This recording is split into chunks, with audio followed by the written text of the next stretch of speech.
Good afternoon, everyone. Myself, Dr. Asha Afrin from Vignasha Government Law College, Kalaburgi, Karnataka. My topic entitled Intellectual Property Rights and Epidemic Disease, that is coronavirus.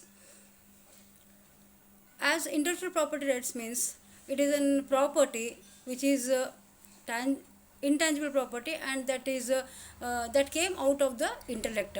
So there are number of forms of or kinds of intellectual properties are there. They are patent, copyright, trademark, geographical indications, like that. So patent is one. Patent means it is a monopoly right which is given to the patentee for his invention. Exclusive right is given to the patentee or the inventor for his invention. So that he can exploit the invention. He can sell it. He can license it. He can distribute it. He can make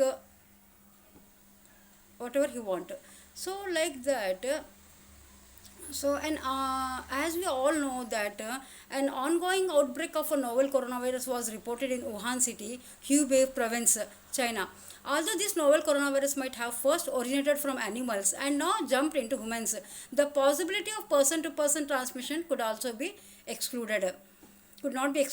So incidentally, two of the medicines, that is Favipiravir and then Remdesivir, which are undergoing clinical trials to see if they can be proposed for COVID-19, are patent protected in India. Earlier, that is in the Patent Act 1970, only process and product patent are process and patent products are limited for 14 years or 7 years for as respectively. But after in the year 1995, India was a signatory to the TRIPS agreement, and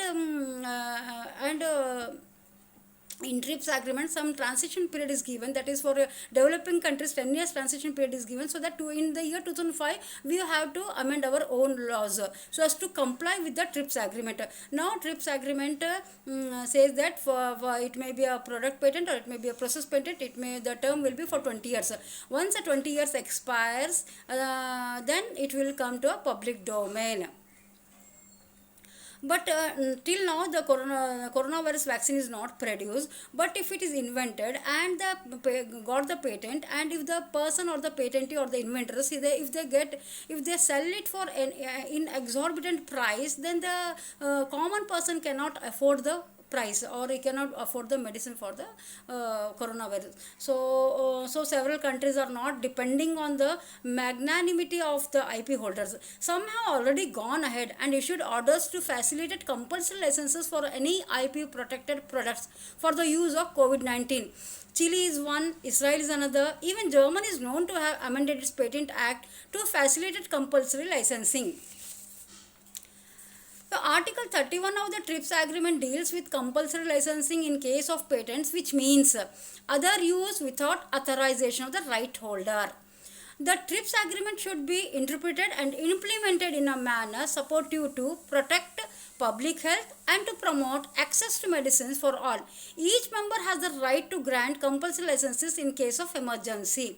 Further, TRIPS leaves a vast scope for nations to legislate according to their own needs.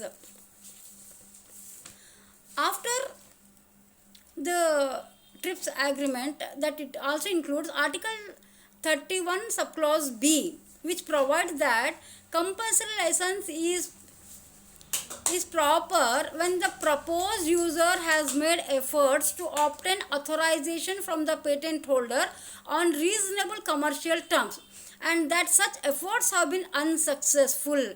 Then Article 31 subclause B can be waived under the conditions of national emergency, in circumstances of extreme urgency, or in cases of public non-commercial use. The problem with the national emergency exception under this article is that there is no definition in TRIPS that specifies what a national emergency is, and reading the other articles of TRIPS do not shed any light on the subject. Today, we are experiencing a global outbreak. COVID-19 is a true example of extreme emergency. Therefore, it comes as a no surprise in case of this mechanism is triggered in case of need. Let's conclude that the transfer of both technology and aid remains necessary to alleviate the needs of millions affected by epidemic disease. Thank you.